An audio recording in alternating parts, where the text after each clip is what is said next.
Após a reforma trabalhista aprovada há 5 anos, o financiamento sindical, a taxa de cobertura das negociações coletivas e a taxa de filiação nos sindicatos tiveram queda. Os dados são do estudo Sindicatos em Números e mostram que a reforma trabalhista decretada por Michel Temer logo após o golpe contra a presidenta Dilma asfixiou financeiramente as entidades dos trabalhadores e fez com que muitas fechassem as portas. A reportagem é de Gihanna Rodrigues. O financiamento dos sindicatos foi duramente atacado pela reforma trabalhista, que acabou com o imposto sindical, mas não deu nenhum tempo para as entidades se adaptarem a essa nova realidade.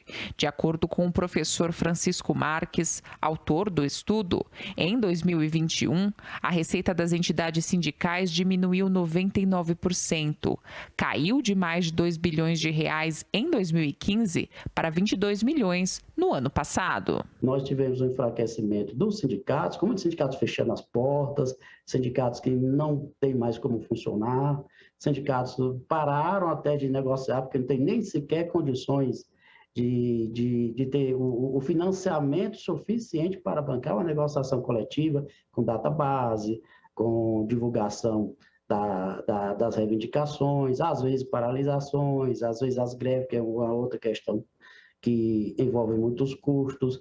Então, a negociação coletiva, ela decaiu muito. A maioria da população sempre foi contrária à reforma trabalhista.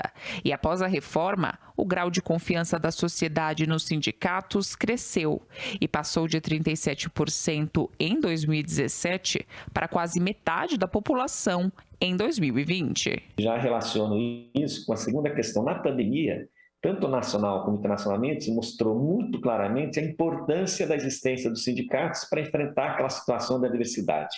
Os estudos mostram, nas categorias em que havia sindicatos organizados, os trabalhadores conseguiram ter acordos ou resultados de negociações coletivas melhores que protegeram tanto o seu rendimento como as condições de trabalho para evitar a infecção, a contaminação.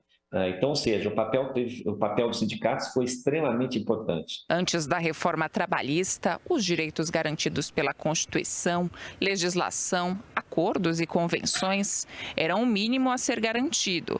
E a ideia era que se avançasse neles, que o trabalhador conseguisse conquistar cada vez mais direitos. Hoje, o que está na reforma é considerado por muitos patrões o máximo a ser negociado. A empresa hoje tem muitos pontos que antes ela precisava de uma negociação coletiva e com a reforma trabalhista foi retirada.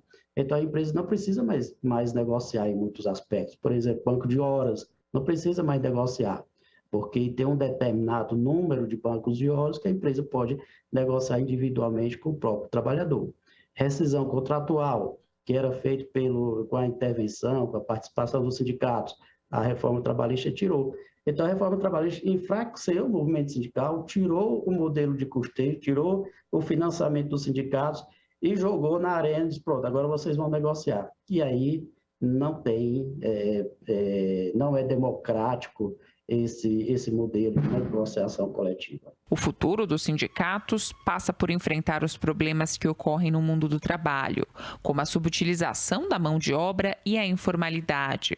Para o professor José Krain, não existe democracia sem sindicatos. Não existe possibilidade de uma sociedade democrática, uma sociedade com melhor distribuição da riqueza gerada, sem a existência de organizações sindicais. Isso é fundamental. Para isso, nós temos que criar uma contra-reforma trabalhista, que fortalece, que empodere a organização coletiva dos trabalhadores, que empodere a negociação coletiva e, principalmente, que estimule uma nova forma de organização dos trabalhadores que seja capaz de representar esse conjunto tão heterogêneo de trabalhadores que nós temos hoje.